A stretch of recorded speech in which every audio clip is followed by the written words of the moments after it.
Just like okay. Why are we playing outside? Because my dad is thinking my home is gonna be super cool. No way! Yeah, he makes me a new desk. Well, then we can stay together. He's also gonna paint my walls. Where did you get this tool from? Kasabias, they have everything you need. I wish my dad could do that. Because your dad is not Kasabias' dad. Dad, go to Kasabias!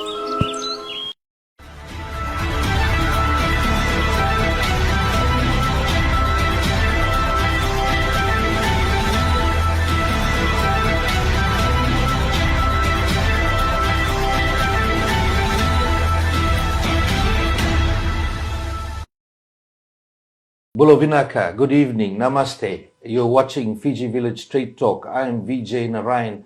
As we continue to look at issues, contentious issues that affect our country, tonight we focus on one of the issues a lot of people have spoken about. They have discussed it around the Grog Bowl, right up to global conferences, and the issue is about our ocean. Today we will be talking about that in detail.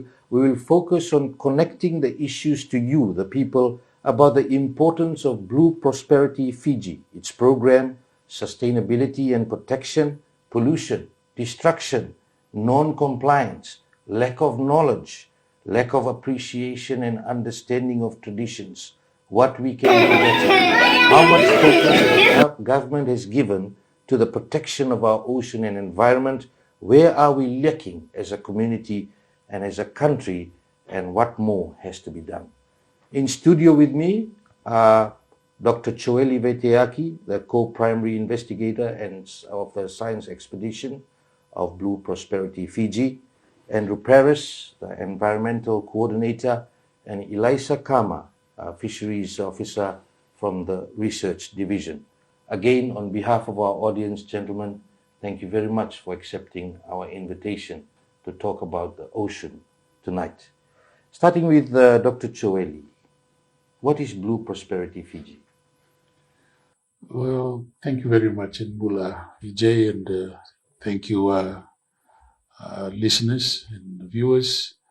Blue Prosperity Fiji is a partnership that has been put together by the Fiji government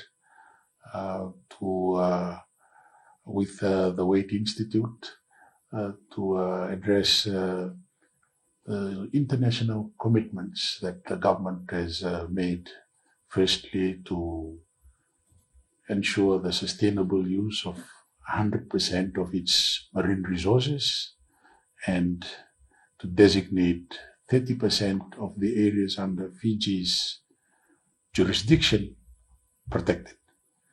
So basically, it's a huge undertaking given the challenges that we face at the moment, where the stocks are often either fully exploited or depleted.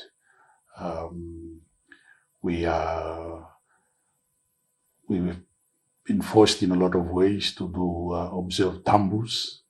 I think the last national ban was on cod and with beach timber. The interesting thing for me is that the recognition that tambus work, and the country now wants to designate 30% of its waters protected.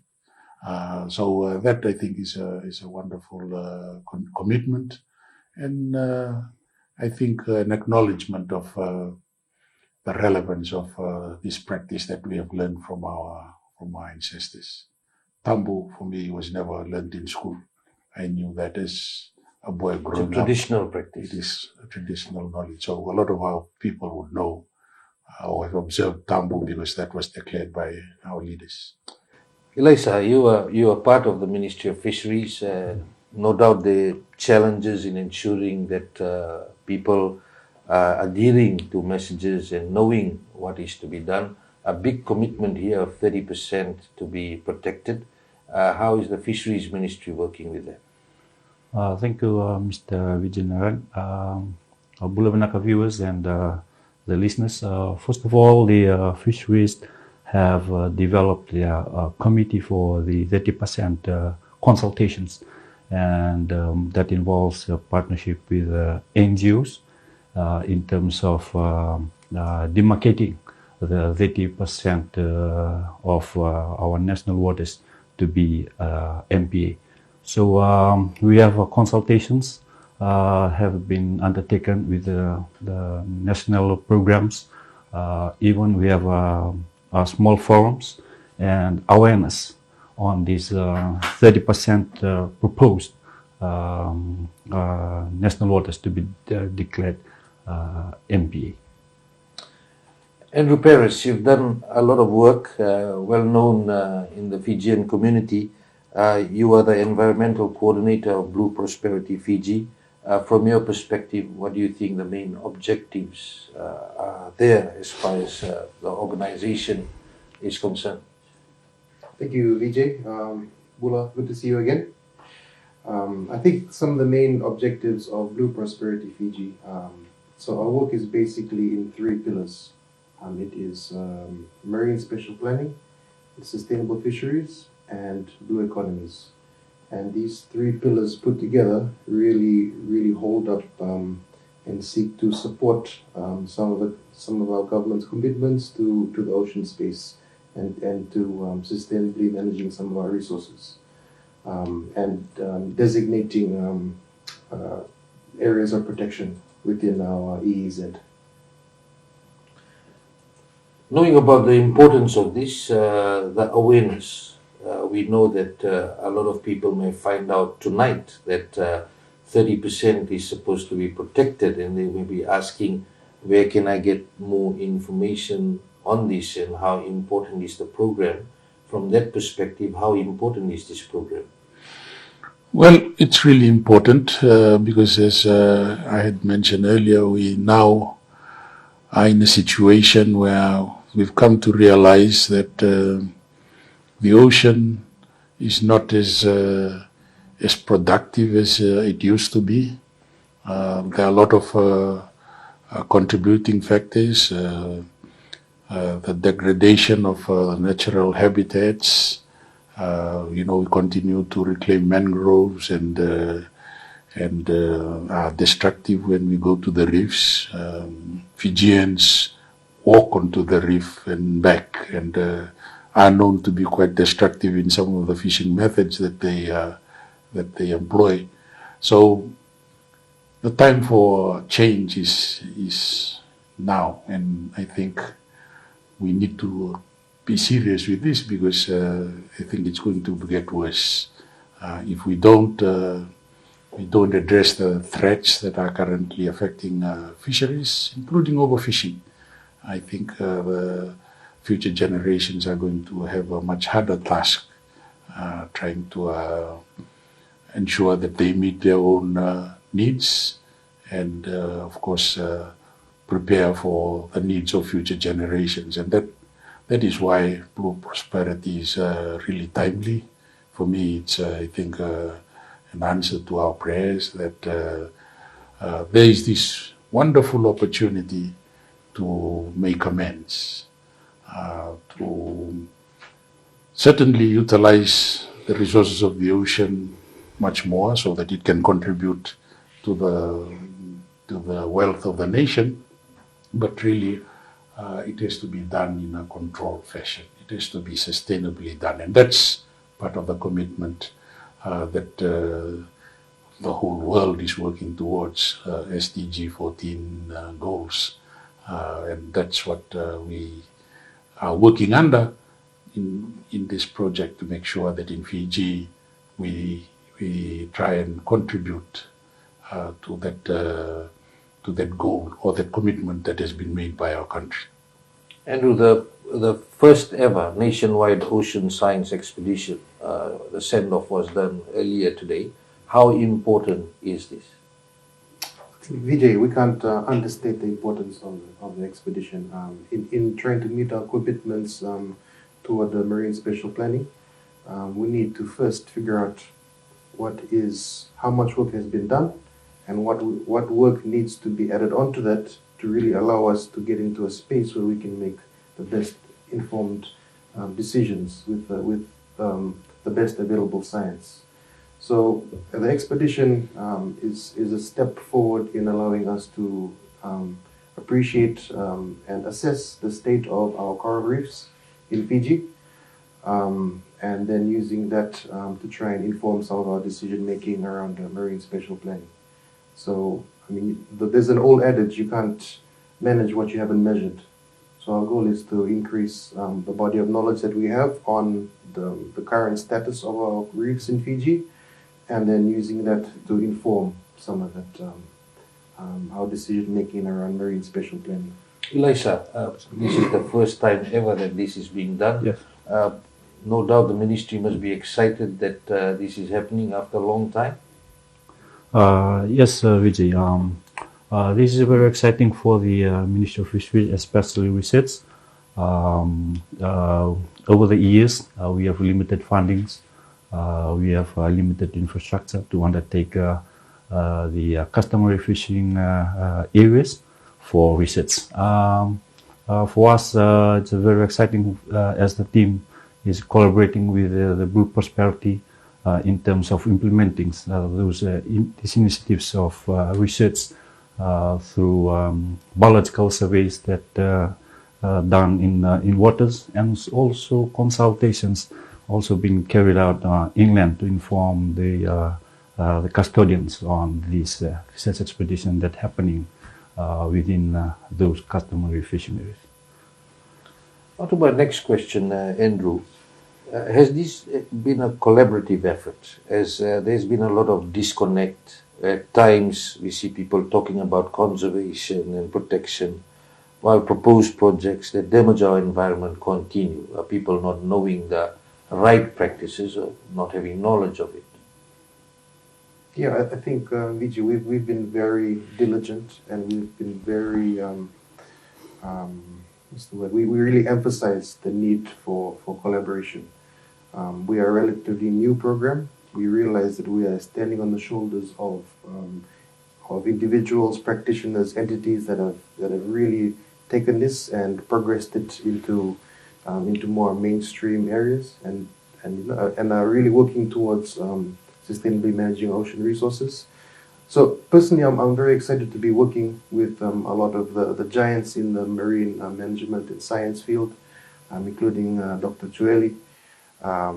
So that to me is quite rewarding, and I feel that we can't emphasize enough how our approach has to be very inclusive and consultative, working with different ministries. So a lot of interministerial collaboration.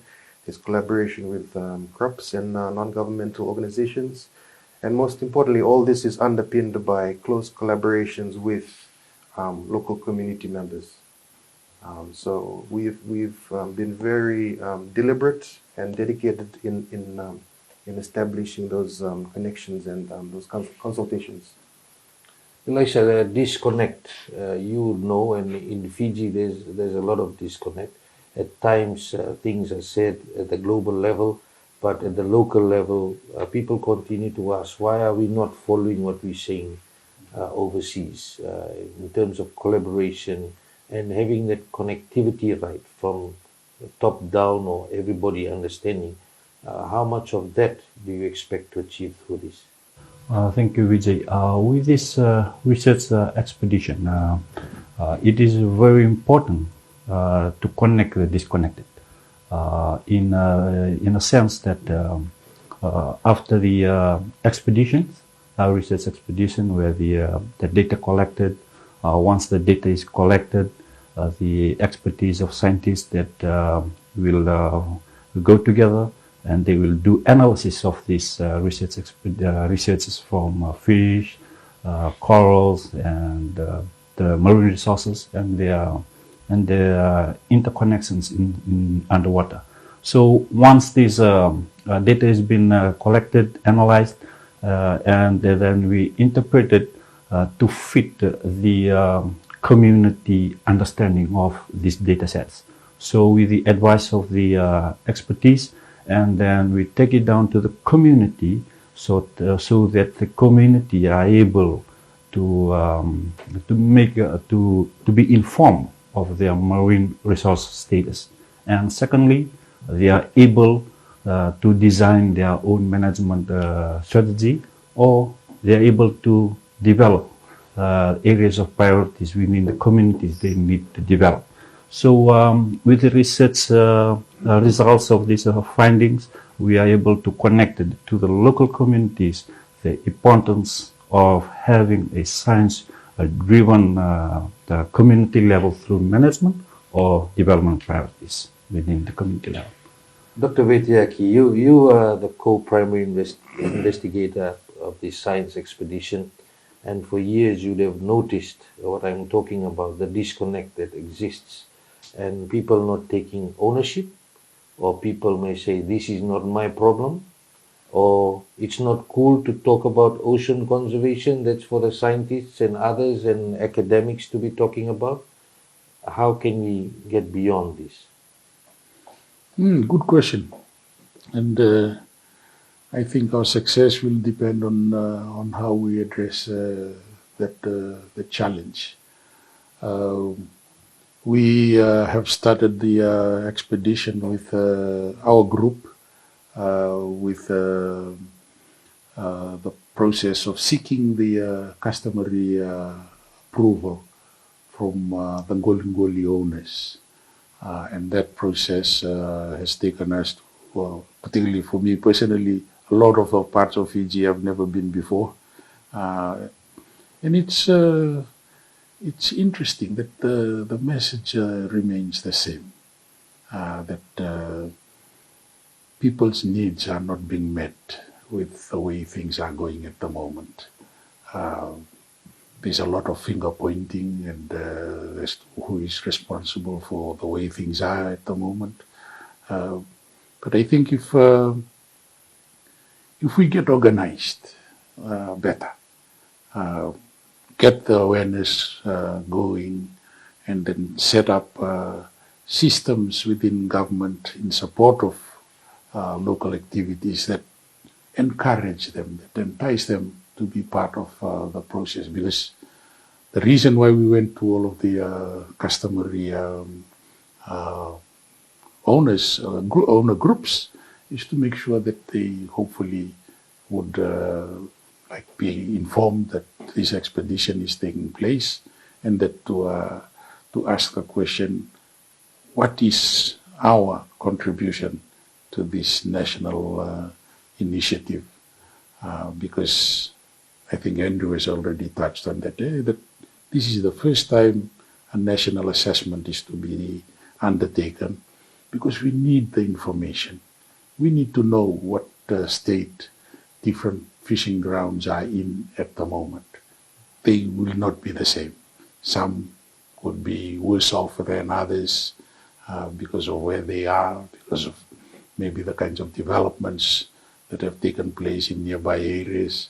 So let's take stock of what is it that is there for us to deal with, and then try and work on engaging as many people as possible by having in place a system that hopefully is regarded relevant by all, that they can see that there is a place in there where they can make a contribution. You know, like the management of the ocean is much more challenging than, say, the management of the land, because everything that happens on land actually contributes to the state of the marine environment. So we have to talk to the people that log forests, that agriculturalists that develop the land, so that they do their part in order to make sure that aim of having a healthy environment is there. Only then can we really have a good chance of trying to get to the state where we want to go, where the ocean is healthy enough to continue to provide for us in a sustainable way.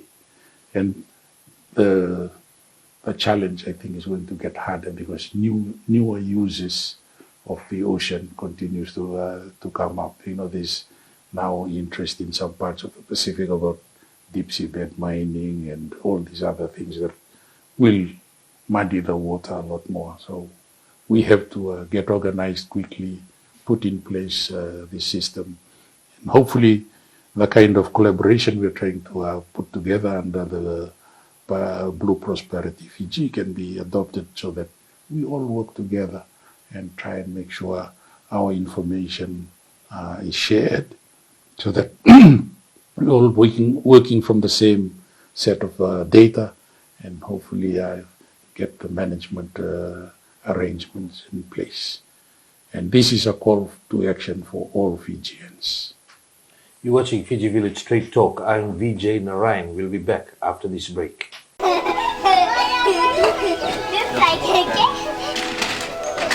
are we playing outside? Because my dad is thinking my home is gonna be super cool. No way! Yeah, he makes me a new desk. Whoa, then we can stay together. He's also gonna paint my walls. Where did you get this tooth from? Kasabi is there for everything you need. I wish my dad could do that. Because your dad is not Kasabi's dad. Dad, go to Kasabi! Download the all-new Fiji Village app. Get the latest news direct to your mobile. Get the latest sports updates from our scoreboards online. Navigate easily through our categories. Watch videos from Straight Talk interviews, local music videos, sports, and many more. You can now easily listen to your favorite radio stations from your phone. Download the all-new Fiji Village app right now. Oh yeah, let's go! First try, first half for Fiji, boy. How come? I'm watching it live on Facebook. Santi, my uncle just sent the score for the second half. Huh? Yo! What your uncle know? I'm watching it live on Facebook. We just Oh, 3 minutes into the first half. Hey, What your uncle know? you don't know anything. Hey! Put it in some work here. What's happening? We're watching Fiji's game live on Facebook. I'm watching it live and his uncle saying thing. What your uncle know? It's not the same. Yo, Both of you. what did? Right. Wrong. The game already over. Huh? Fiji Village. Man. Get the latest sports updates. Download the Fiji Village app now.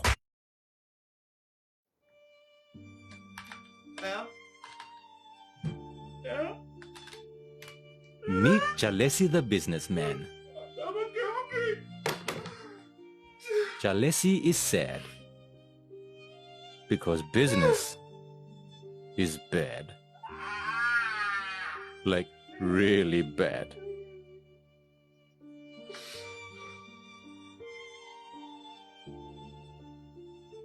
He longs for the better times, times of joy.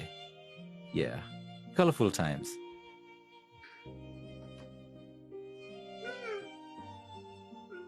And now he drowns his pain by listening to some radio.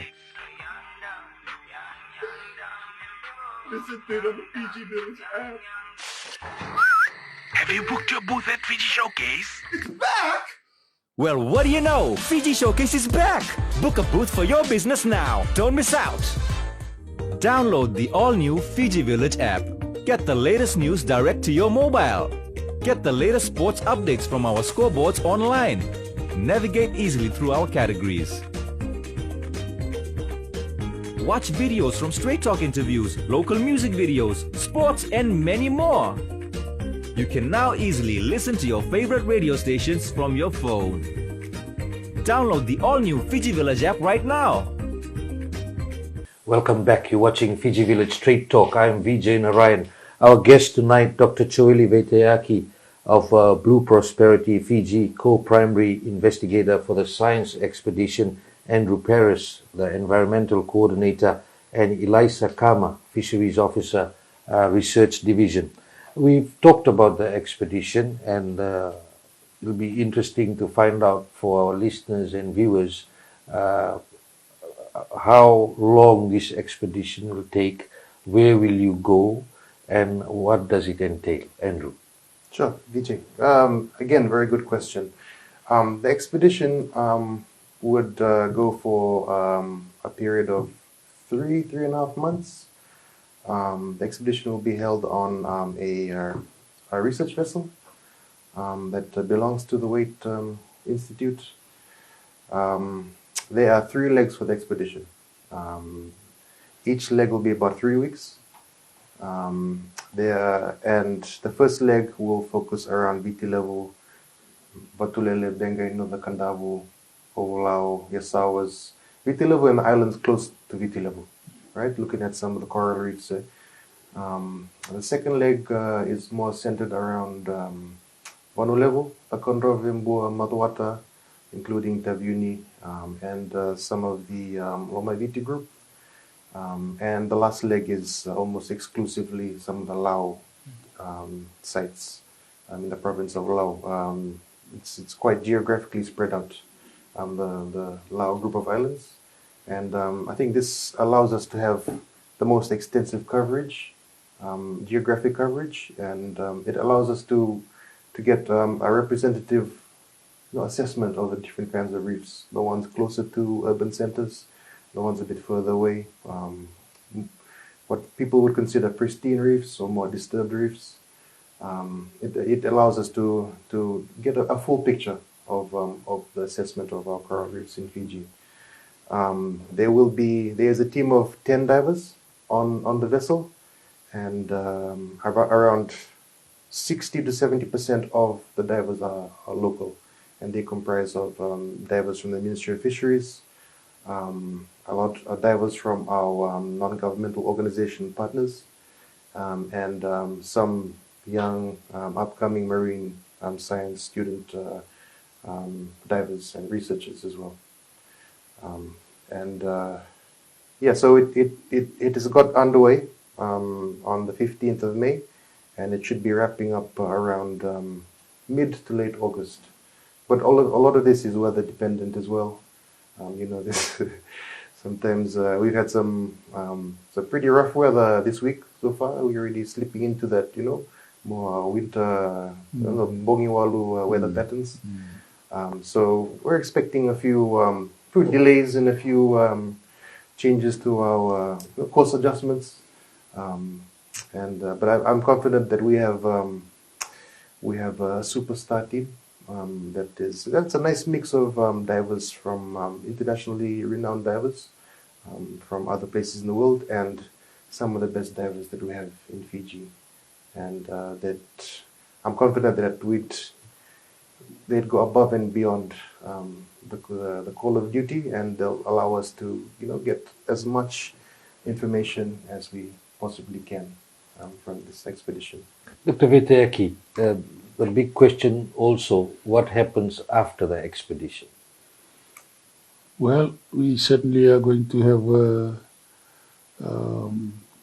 a lot of information collected from the expedition, and there's going to be a ocean use survey after the expedition is wrapped up that will ensure we gather as many information, as much information as we can from as many communities as we can get, so that we can help build a database. There's an interesting development that is taking place. Well, the Wait Institute believes in open access to data. So basically, they are committed to sharing the data, and that this has affected people. I think there's already some negotiation with Attorney General's office about putting in place a regulation or maybe even a law to ask that all researchers that now come into work in our ocean in the future deposit their finding or their data to this, contribute to the database. Andrew had already mentioned the fact that one of the focus of this our Blue Prosperity is to set up that system for marine spatial planning, which requires data of all kinds in terms of the uses of the marine environment. That we hope will be the basis of decision making. So when a proposal for development is given, it will be based on data that we can actually check. Rather than having no data and making very crucial decisions on developments, etc. I come to that point, Eliza, in relation to our mangroves. In a lot of areas, there's been destruction of our mangroves in the past few years, recently, to allow for development. The balance between development and destruction. We will go further into that, but when the expedition ends, what does the ministry expect to start doing, which will be different? Thank you, Vijay. After the expedition, as I alluded earlier, when they collect the data sets for the village settings, if a fisherman comes with his catch, other non-fishers, they appreciate or they want to take a look into their fishes. So with this research expedition, it allows us to interpret these data sets into what the non-fishers or fishermen, they don't see daily, like corals, like invertebrates that are non-consumable. So these data sets are given back or interpreted in community knowledge settings so that they are able to understand what is their marine resources is like. And secondly, from these data sets, they are able to be driven into what is the priorities for that marine resource status on to develop, or the areas of priorities to manage, given the data sets that outcomes from the research expedition. So we are looking forward to taking this package down to the community level and informing them on their status of the marine resources. Dr. Vetiaki, prosperity is a big issue, and Fiji is struggling to get more investments in.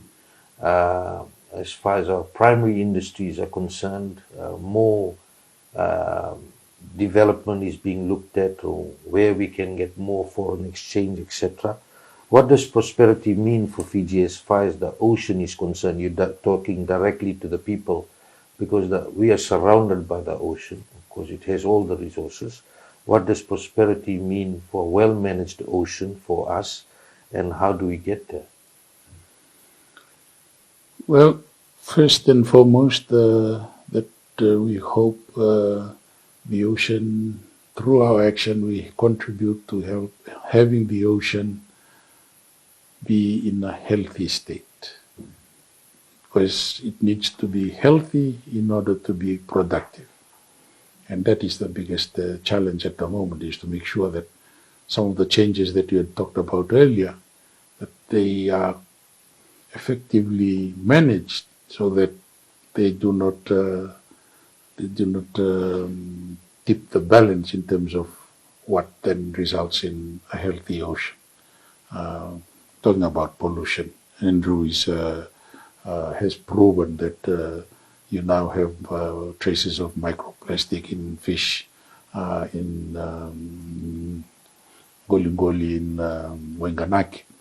And these are the kinds of findings that we are now coming up with that should be convincing for people to make sure they do their bit to make sure that we keep the ocean healthy enough to continue to provide for us.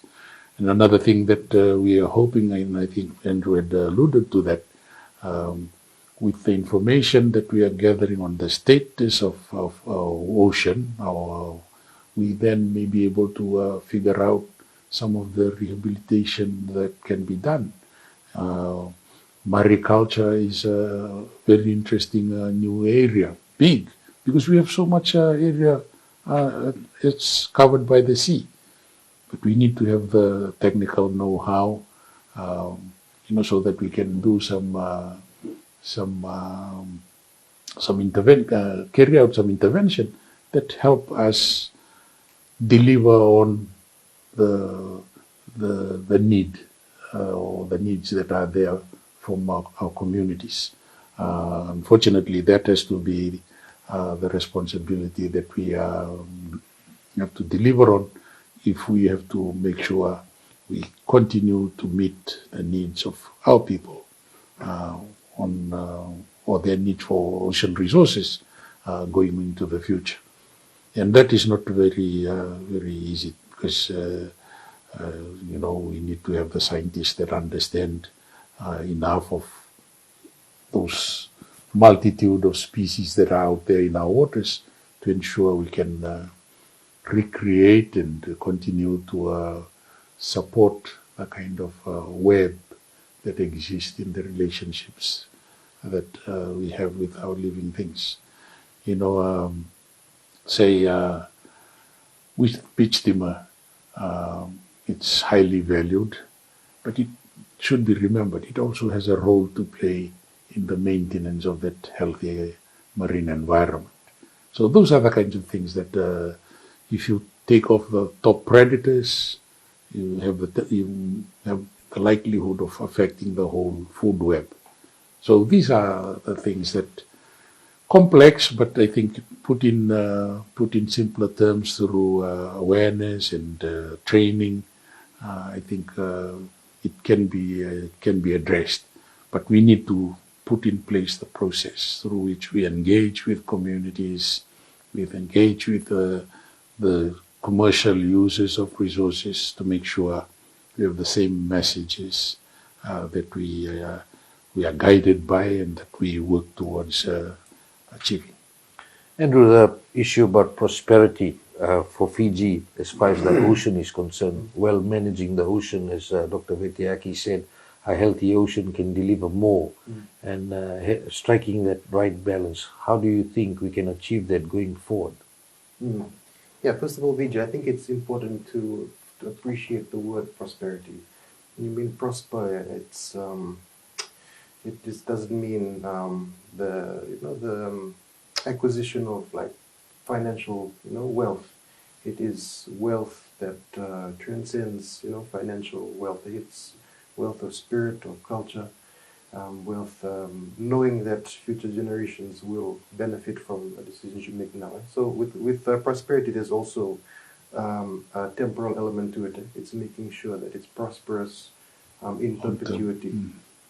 And I think this research, this initiative, the program really seeks to look at the bigger picture, Vijay, long term, not just fixing things now as they are, but having a broader vision for Fiji and the nation in terms of managing and sustainable use of our marine resources. Elisha, how does this factor into government planning? Thank you. For research, this is an area that we are struggling for a bit.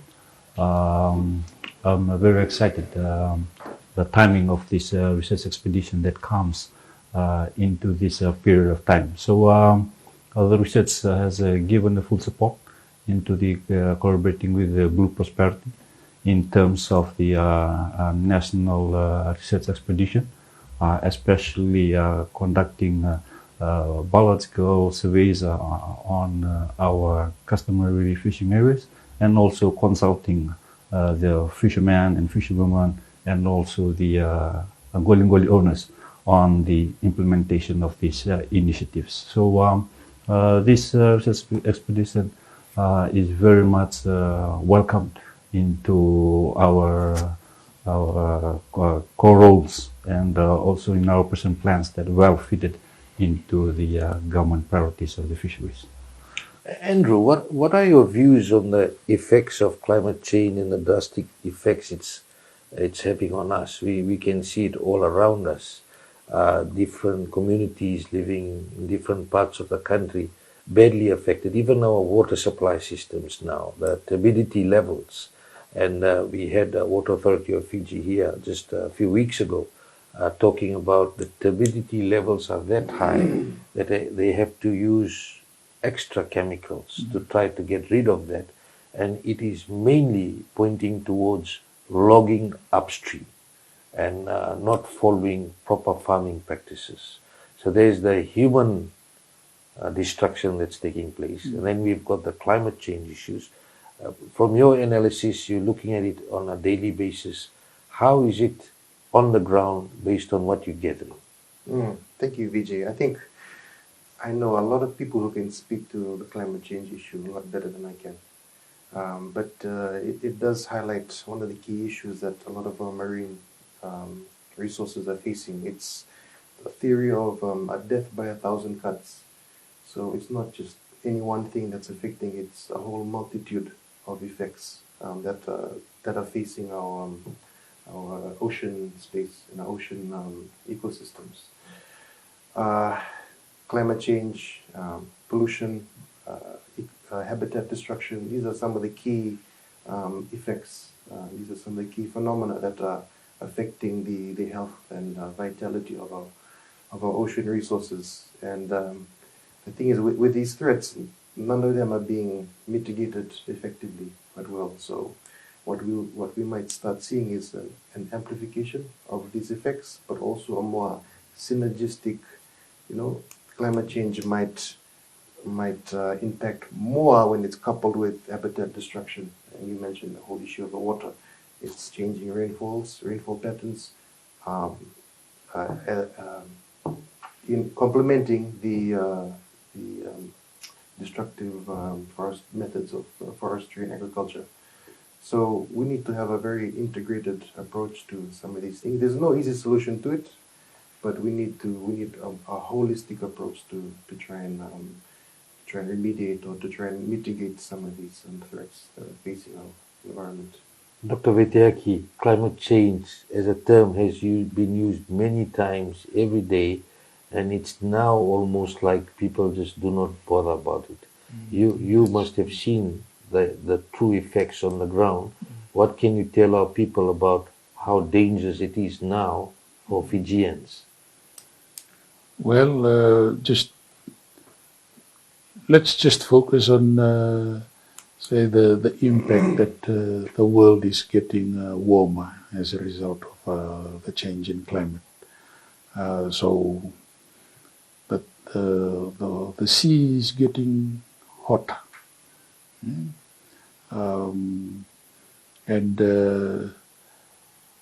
the problem there is that it causes all kinds of changes, chemical changes to the ocean. So the ocean is acquiring or absorbing a lot more carbon dioxide out of the atmosphere.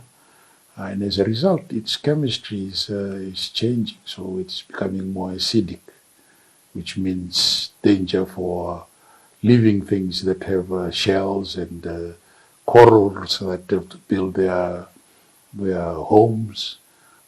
So whenever Fijians go out to sea and see this whitish coral, that's not a good sign. It's not an attraction. Actually, the coral has struggled and has given up.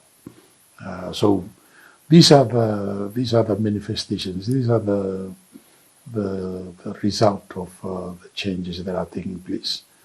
If the coral reef, let's continue with that analysis. If the coral reef fails, well, we can't really tell how much damages that would equate with. The web of life revolving around coral reef would be disrupted. Some may be able to adapt, but most others may not. And certainly the coral, by turning white because it's bleached, basically may end up dying altogether. And so all the living things that depend on that coral to have shelter, to find food, they too get affected. So that's the kind of chain reactions that are going on, often below our radar because we're not out there observing all the time. But yeah, fishermen sometimes come back and say, "Hey, that reef is all covered in sediments." Same kind of thing as you were talking to earlier. about all the runoffs that come from the land ending up out there, and the rubbish.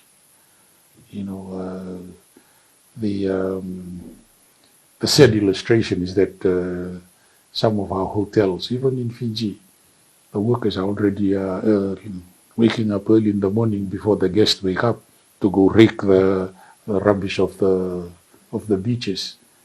And the photos that you see sometimes in the advertisements, sometimes they are manicured. They have been cleaned off, because that's the kind of thing that is now happening. Fisheries division, your research division, definitely getting the effects that are happening on the ground. Elisa, if you can share with the people. Yes. On the topic of climate change, I would put in a way that, first of all, the marine resources. For marine resources, we have coral bleaching. Heat that depends on the coral life. Majority are also been damaged, and fish are getting smaller, and some of the fish experiences habitat degradation, overexploitation, and they move towards places where they can get healthy corals for fish feeding. And with the coral systems degrading due to climate impacts, our communities are also impacted severely. For example, fishermen, over the past years, they used 1 gallon to undertake their fishing activities. Nowadays, they have to have 5 to 10 gallons of fuel for them to move far away to have a better catch, so that the catch sustaining their daily livelihood. So the impacts are severely impacting their sources of income, which is the coral reef, and also impacting the village level. At the point of those climate change issues, the simple messages that I would like to send out to our viewers and listeners is the simple things is plastics. These are some of the things that we can manage at our household levels. So if we have the right mindset, the right attitude for us to manage our small plastics at home, please do so that we are not at fault of the main contributors towards dumping of our plastics into our river systems, estuaries, that leads to the destructions of our coral reef systems. So first we start small, and when we manage small, then we can adapt to bigger solutions in terms of adapting to our climate change issues. Watching Fiji Village Straight Talk, I'm Vijay Narayan. We'll be back after this break.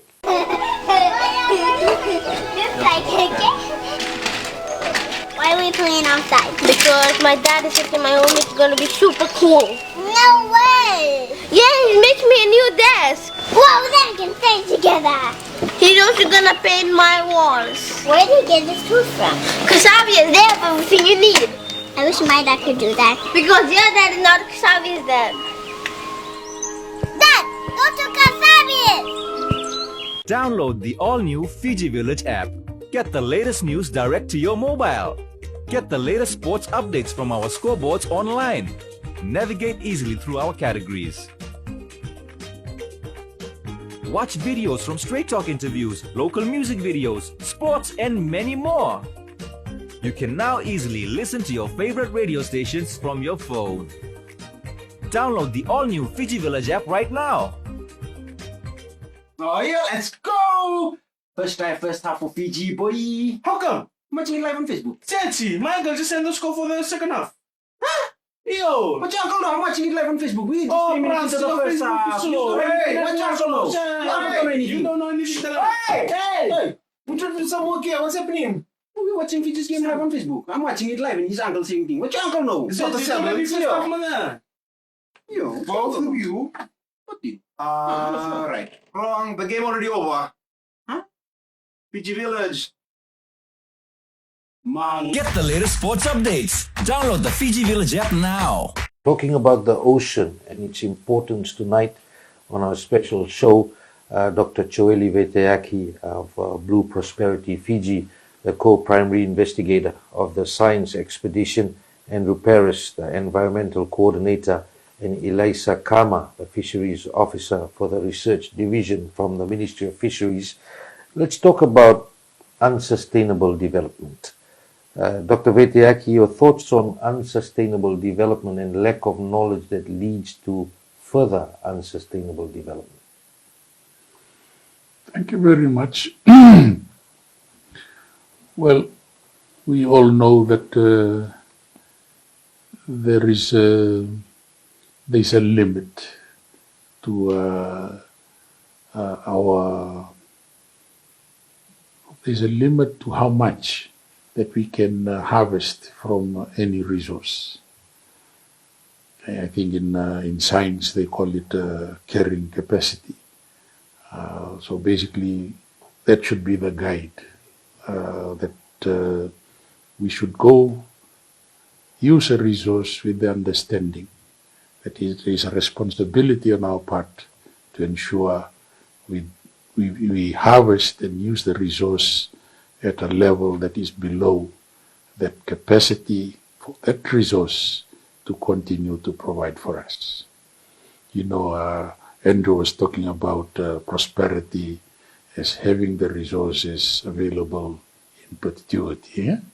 So this is unfortunately a knowledge that seems to be ignored. Even in the legislations, in the national legislations, there are specific requirements as to the size of fish or resources that are allowed to be harvested. But how much do our people respect those? They look around, no enforcement officer in sight. That goes into the bag as well. I've also learned that in some places, traders actually shred the, say, beach dimmer, so that it's harder for the enforcement officers to figure out which came from an undersized animal, which came from a sized animal that is appropriate to be harvested. So we're playing around with the natural process of continuing to provide for us year in, year out, generations of the generations. And I think it comes down to things like, commercialization of resource, people needing income for whatever needs. The sea, it's a kind of a death warrant. Eh? Remember during COVID when we were all forced to behave differently. Unfortunately, some of Fijians lost their source of income. Many of them turned to fishing. Not so much to farming, but to fishing. Because with fishing, you can go borrow your cousin's fishing gear, and if you're a good enough fisherman, you sell tomorrow. Whereas with farming, you'll have to wait a few weeks or months or maybe years before you harvest. So the sea has this attraction, unwelcome in a lot of ways, because it is there providing. And as long as you have the means to go extract, people take advantage of that. The challenge and the responsibility for Fijians is to respect that for every living thing, there is a limit beyond which we should not go. That's the only way to sustain the resources, to make sure. You see, and if I may just be allowed to reflect, in traditional system, they believe, there's also, I think, you remember Professor Hereniko's video on Rotuma, the land has eyes. In traditional setups, they do believe that the vanua has eyes, ears, and it can bite. It can affect people because of how they've related to things. Yes? But that's the kind of in a way, it has protected the fishing because people believe that if you do things that are unbecoming and not acceptable to the Vanua, to the Ngolingoli, you get affected by the guardians of the land. That's the belief in Fiji with the traditional knowledge. But that has been watered down to a lot of extent. So it no longer is still being followed in some parts, some areas.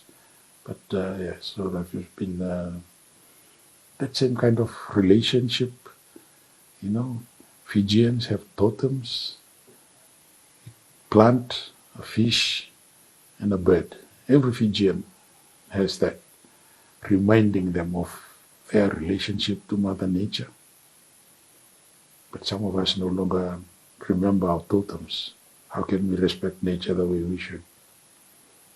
Andrew, the issue about unsustainable development and lack of knowledge, and which continues, and there will be more unsustainable development. What are your thoughts on that?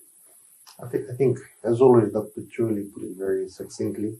What I can reflect on is a lot of what's happening now, and a lot of our initiatives are juxtaposed, or it's set upon a bleak economic picture right now.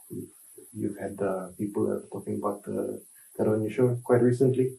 So in COVID's really caused a downturn in the economy, and that's kind of compelling people to unsustainably harvest, to take a little bit more than what they should, because there's a little bit of anxiety in terms of how they can provide for their families and things.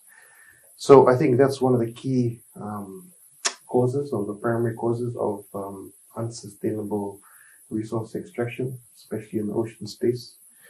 But that also is important. Looking at a bit more optimistic side, you mentioned that, Dr. Chuli mentioned, COVID really shifted people back to nature, farming, and the primary industries, farming and fishing. What if we were to focus on those without being compelled to by a global pandemic? What if we put a bit more resources into our natural environment to allow us to then sustainably manage and use those resources, right? and having a very positive, nature positive outcomes to some of these initiatives.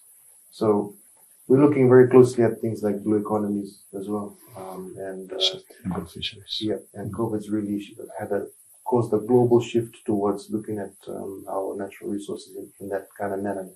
How can we capitalize on this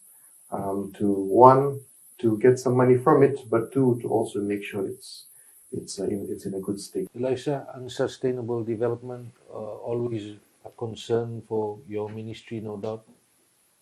Yes, unsustainable developments through unsustainable fishing practices. At the community level, I would like to say that our customary fishing boundaries for the fishing is very, it is limited from the demarcation from the olden days till now. But the village population has been increasing, thus it doesn't match the boundaries and the population within the community. That's one causes of unsustainable fishing. Second one is the unmatch of the users, like the fisherwoman, they do greening, fishermen, they do divings.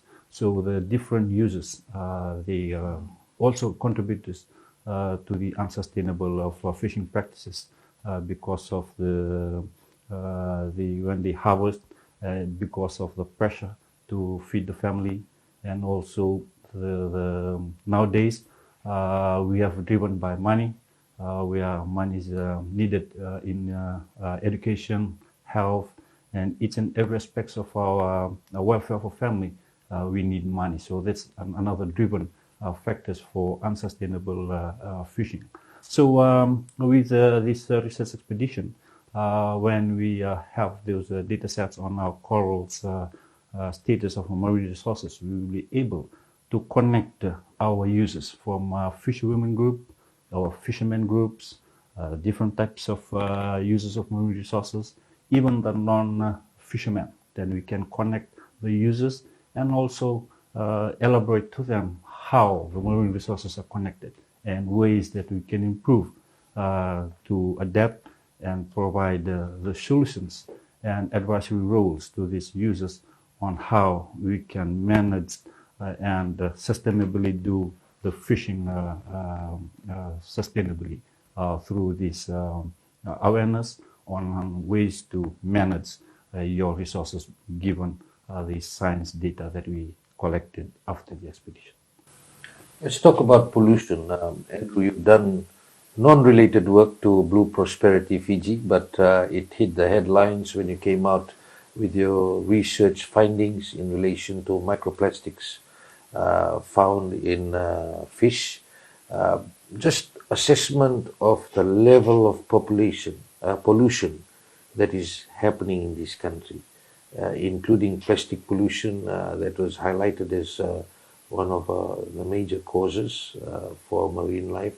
But in general, based on your assessment, your research findings, where you're finding pollution and a level of pollution occurring and going unnoticed, undetected, and no action being taken. Thank you, Vijay. That's a nice little tangent that we could go on, and that's something I can speak to quite knowledgeably. Having done 3 or 4 years research at the University of the South Pacific on marine pollution, focusing specifically on marine plastic pollution. I think a general assessment would be concerning, and right now we still don't have any ways in which you can solve or even mitigate the risks of plastic pollution. I think I'm happy to go on another show to talk about this. But from a blue economy, from a Blue Prosperity Fiji perspective, this is something that we're looking to integrate to some of our work streams. I know that there's been a bit more from when the research has been done, and thanks to you guys as well for really putting that out to the public. There's been a little bit of a resurgence in the plastic space, looking to try and mitigate some of the levels of plastic pollution out there. And I think there's a lot more research that's coming out right now. We also did studies on microplastics in freshwater mussels, okay? And I don't want to go down the rabbit hole with you, Vijay. Right now, let's talk about, I'm very happy to have a separate conversation about that. But safe to say that this is something that we're also looking to integrate into some of our work programs for Blue Prosperity Fiji. Concerns about pollution, Dr. Vijay? Yes, just a concern. I mean, I remember, I think one of the first announcements or in his first, one of the first public statements that the Minister for Waterways made after they came into office was that we Fijians need to change the way we think about our waste. You know, sadly, some Fijians are comfortable removing the waste from their compound and then throwing it in an empty space next to their compound. I mean, you go around the streets in some parts of Suva, it's appalling to see piles of waste thrown there. Like, I think the community had decided maybe to deposit it there, or maybe the people that's supposed to take care of the thing and move it elsewhere. And then with the dogs that stray all over the place, you know, so very easily things get spread from where they're supposed to be to other areas.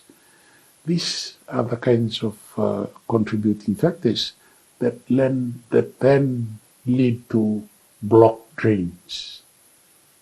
Blocked drains means in times of heavy rain, some of our settlements, unfortunately, some of the most unfortunate of our communities that live in areas that they should not be living in, very close to the rivers. Then the drain gets blocked and they get to suffer. But sometimes, even for those communities, the way they treat their waste is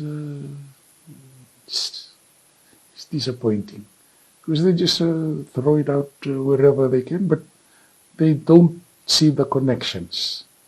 That if you don't look after the waste properly, it can add to blocked drainages, which then can lead to flooding, which then would require the state to come and rescue members of the communities from where they are stranded. So pollution is a much bigger problem than often it is thought of as. It reflects the way we behave, the way we relate to health issues, to welfare issues, even livelihood issues, and that's the problem. That we still treat the waste that we now have to deal with like what our ancestors used to do with their waste. There's a big difference. Our ancestors used things from the wild, so they can go back to the wild and degrade. We deal with things like this and the plastic that we're talking about that will be here long after we're gone from this earth. But we're not paying attention to that. We're still using the same way of treating waste as our ancestors, but there's a big difference because the kind of waste we deal with now can kill us if we don't treat it properly. Elisha, pollution, no doubt an issue in your research division and everything you guys do. Yes, pollution is still a hot topic of the research for us, given the fact that community levels, the dynamics of the communities, majority of our communities within the settings, some communities are modernized, the lifestyle, the households are a bit modernized, and also our communities that are majority of the households dependent on the village shops. So we can see the drift from the supermarket down to village shops and into your households. So for us, the research, we are creating awareness on managing your own household waste, whether it's a liquid waste or it's a solid waste. So we take controls of creating awareness to the communities on how best you can manage the simple waste that you produce within our households, so that when you have the right mindset, when you have the right attitude to have the powers to manage at that level of a household, then you can contribute and advocate on your management of a household to the village level.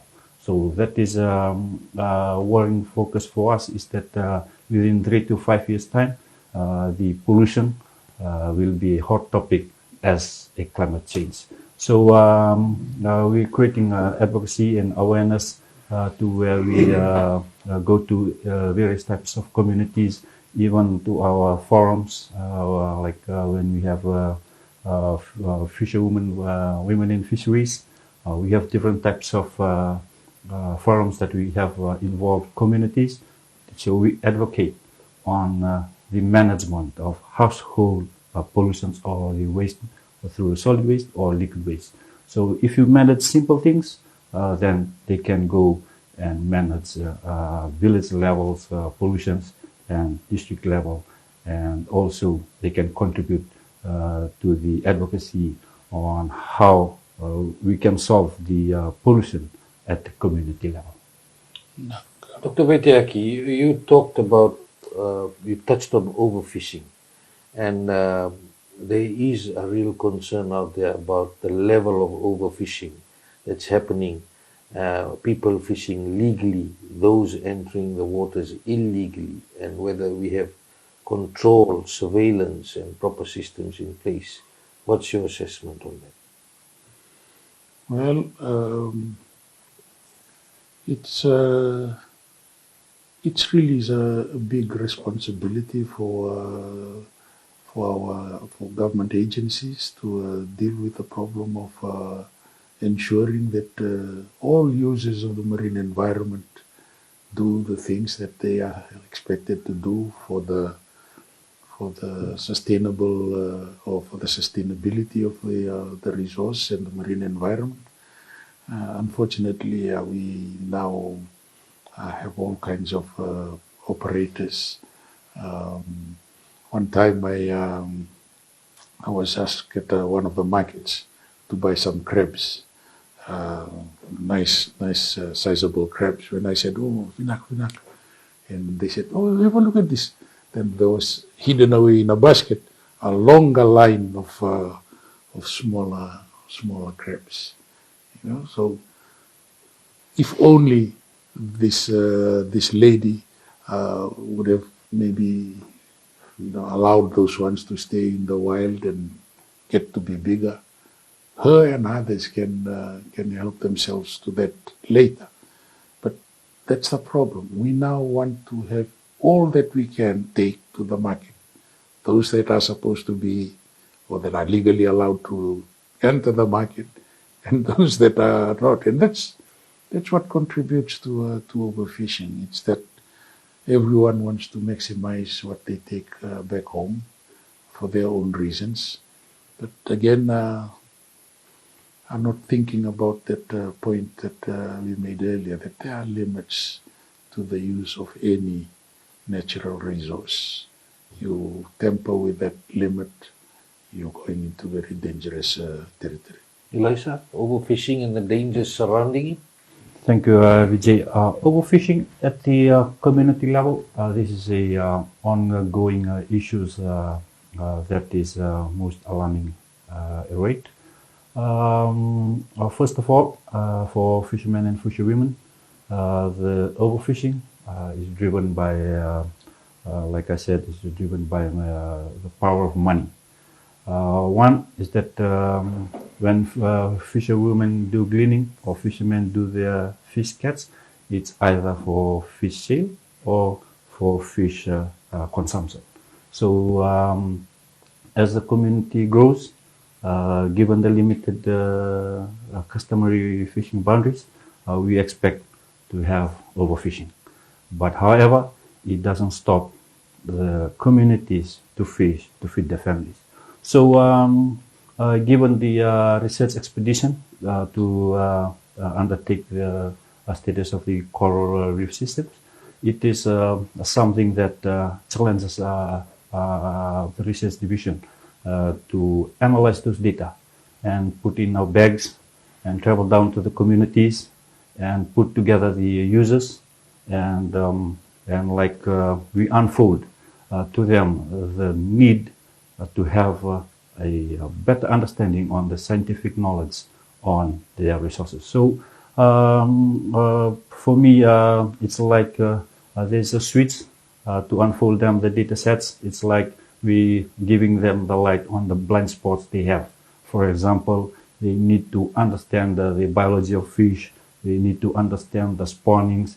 They need to understand the things they don't see daily, like the interactions or the food chain links and some of the scientific links that we need to incorporate it into their daily life knowledge of fishing activities. That is something that maybe counter some of the overfishing when they understand how the fish lives and the interaction with the coral systems and how the fishermen and fisherwomen connects themselves to their own coral reef systems. Overfishing, I think with the outcomes of this expedition, it's very interesting for us to look at some of the blind spots that these different types of users they have, so that we can just switch on the light and brighten their side and incorporate this scientific knowledge into their daily knowledge of fishing activities. Andrew, your comments on overfishing and the dangers surrounding it? Thank you, Vijay. I think my two colleagues answered that well. I'm not a fisheries person, but I can say as a marine scientist that we need to understand what is overfishing, what are the maximum sustainable yields for any resource, any type of fish or seafood. Once we once we can increase the body of knowledge that we have on some of these species, we can know what is sustainable fishing and what is overfishing. So yeah, that's all I can say for that. Dr. Vetyaki, how can traditional knowledge be incorporated into modern ocean management, knowing that there's a lot of people, and you know on the ground, do not have the traditional knowledge that was passed down from one generation to the next. People have started moving away from it, or they have not been taught. How bad is it, or what can be done to improve that and fit into the modern ocean management? Well, one of the good features of indigenous knowledge is that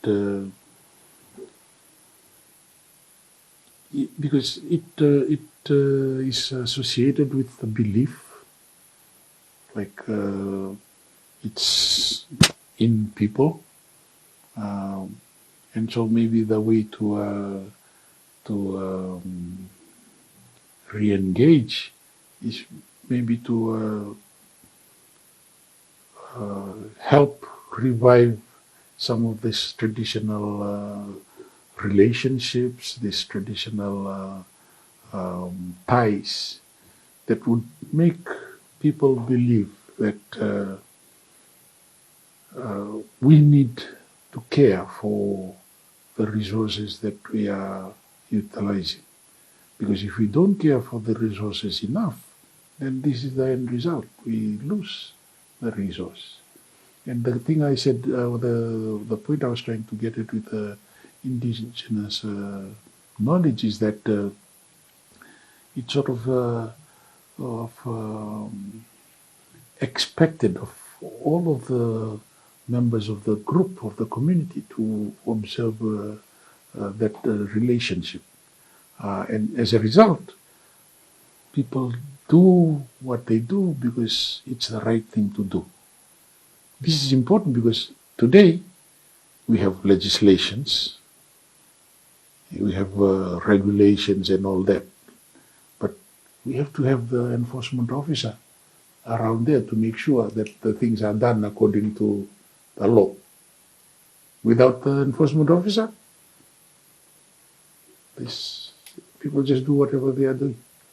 So it's like it's up to the enforcement agencies to be there before people observe and do what is right.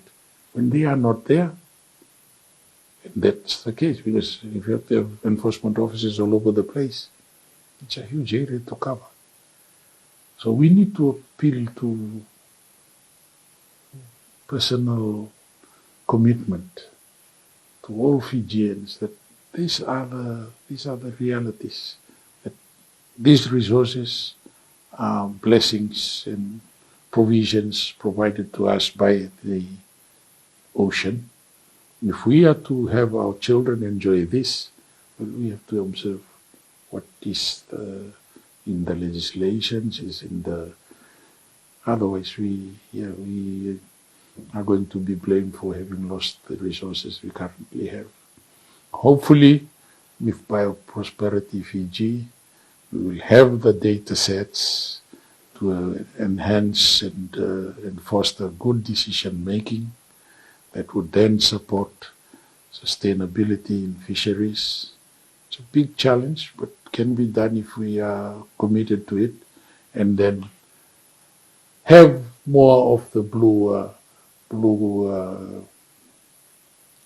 operations, blue economies, like activities, the utilization of marine resources, but with that major condition. It has to be sustainable. Not just talk about blue economy, but have a blue economy. Actually. Now, and if I just continue. We need some good examples, and we need to promote those, to publicize that it can work if people do what is needed. Commitment and awareness. It seems very clear from on the ground. There's two things. Assessments have been made about the amount of budget that's been provided for as far as ocean protection and environment is concerned. The last assessment is about 1 to 2% of the total national budget goes towards that, and that actually shows the national commitment in real dollar value on where we're heading. Does Fiji have proper strategies on how to manage competing users of the ocean? Is there a lack of strategy, and what more needs to be done? No doubt this expedition, what comes out of it, can get connected to the bigger picture here. But right now, where we sit, based on the assessment of commitment based on budget, it's not seen that we are that committed, Andrew. Yeah, thank you, Vijay. That's a very high-level kind of question, and usually I default to some of my more senior colleagues. But I can say that you are right when you say there is that vertical disconnect. Right? Sometimes we hear a lot of very strong narratives in terms of ocean commitments and environmental commitments, but these don't translate to on-the-ground ambitions. So there is a problem with that vertical integration. So what the policies and what the commitments are to what is actually happening on the ground. So I think with Blue Prosperity Fiji, we recognize that there is that disconnect, and we're trying to tether the two back together, try to increase the vertical integration and horizontal integration of those strategies and policies from the high level, and make sure that it's operationalized on the ground. Because it's one thing to make those fancy commitments, it's another to actually see it through in a tangible and in a very broad scale, holistic way on the ground. So we acknowledge that, and that's something that we're looking to do as well. And things like the expedition and the upcoming Ocean News Survey, which seeks to glean some of that traditional knowledge and around ocean spaces. We're hoping those are some ways in which we can bridge that divide. Eliza? Thank you. For us, we have our own budgeting team that looks after the funding of some of the implementation. But however, the research expedition comes handy for us, especially research, given the geographical spaces that we have to work in terms of research. Foremost, I would like to appreciate the Wade Institute for funding such a research expedition throughout the national CRFA, customary fishing right owners. So with this expedition, it has given us the morale to advocate more on the outcomes of this expedition, not for only this, so we can use these data sets for our future, and also look at the fundings that we have. Sometimes it's very limited in terms of the government funding. However, we look forward to such initiatives to fund this expedition.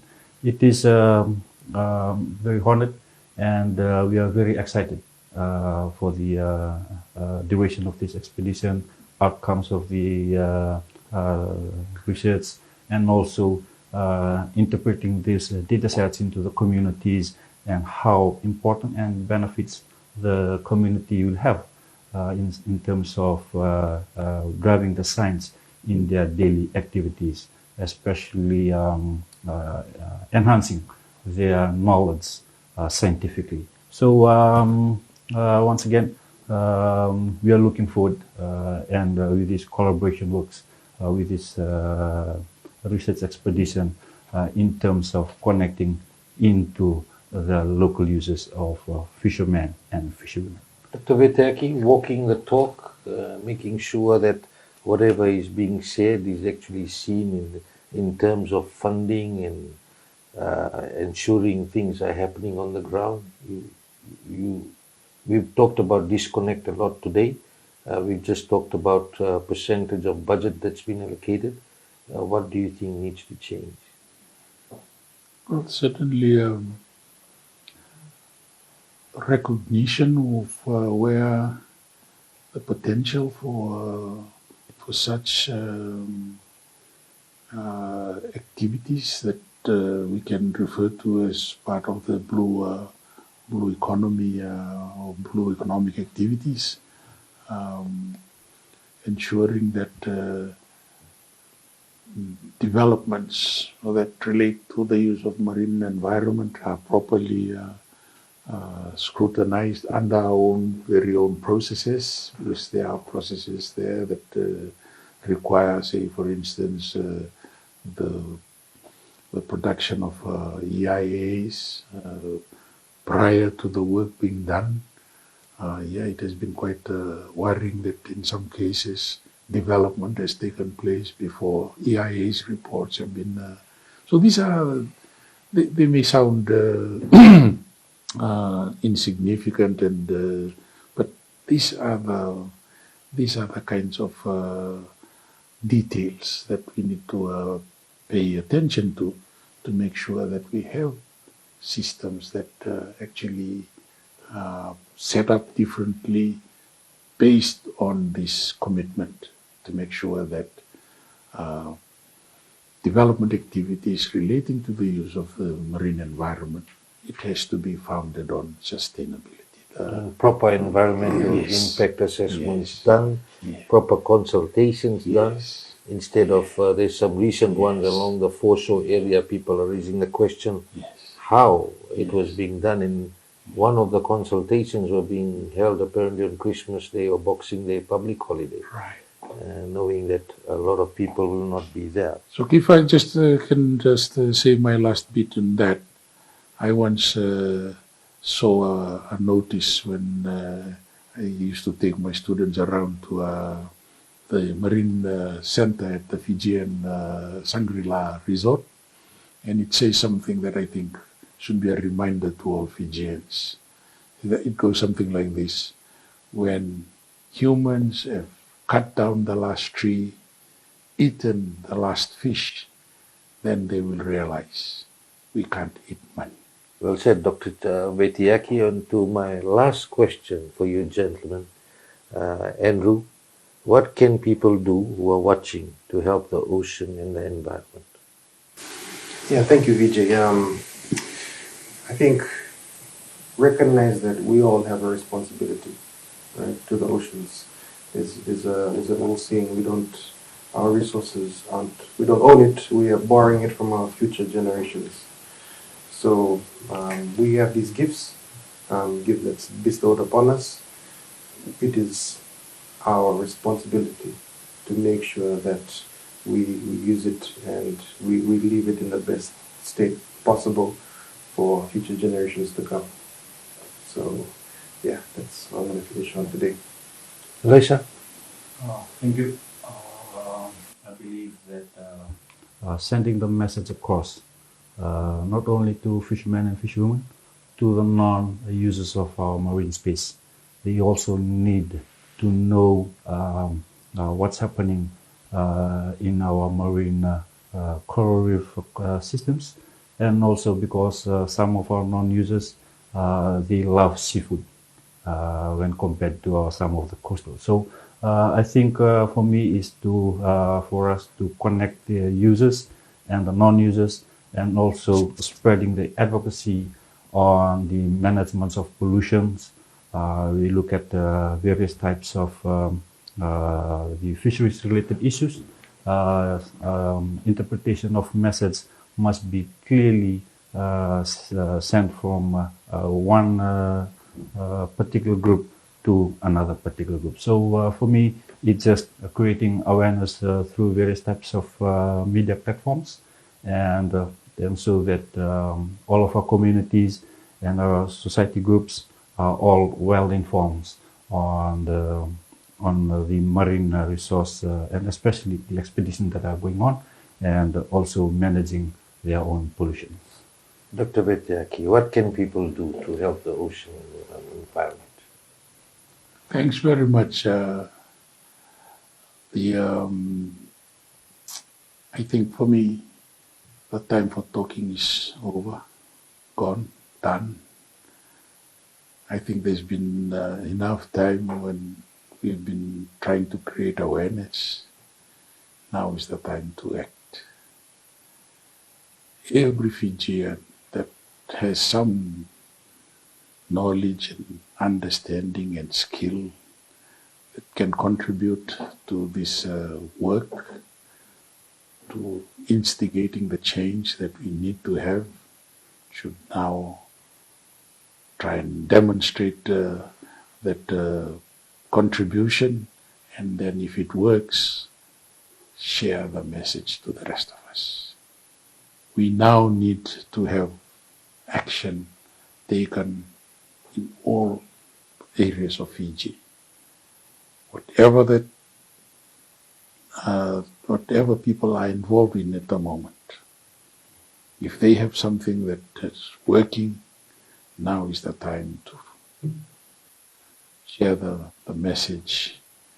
And of course also for things that have not worked, now is the time to share the lessons. We need to now learn from all of our experiences, collective experience, and try and put into practice all good practices that we need to mainstream, because we are running out of time. We need to make sure that we give our future generations the best preparation for a wealthy, prosperous life in the time when they come to replace us. Thank you, Dr. Petiaki, Andrew, and Elisha for coming in on the show. That's your show for tonight. Until next week, have a good evening.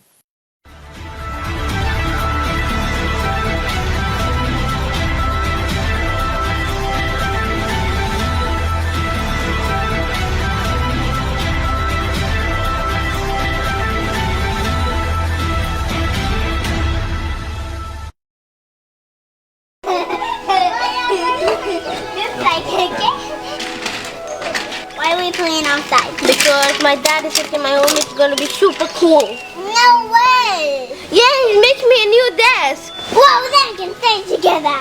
He's also gonna paint my walls. Where did you get this tooth from? Kasabi is there for everything you need. I wish my dad could do that. Because your dad is not Kasabi's dad. Dad, go to